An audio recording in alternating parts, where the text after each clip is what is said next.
বাবা বাবা, হ্যাঁ বেটা বল, কি হয়েছে? তোমাকে আর কাজ করতে হবে না বাবা, তোমার তোরে একটা সুখবর আছে। আরে জানি বেটা, তুই একদিন আমার মুখ উজ্জ্বল করবি। না বাবা, আমাদের বাড়ির সামনে যে 10 কাঠা জমি ছিল, আমি সেটা বিকে দিয়েছি। আরে বেটা, তুই 10 কাঠা জমি বিকে কি করলু?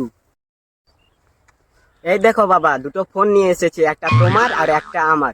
দুজন মিলে জনিদার ভিডিও দেখবো। শালার বেটা, বিচির ঘাম ফেলে আমি 10 কাঠা জমিন কিনছি, আর তুই শালা গান মারাউরু।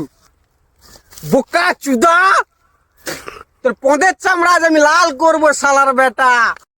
কালা গান মারাইছে, পালা। শালার বেটা।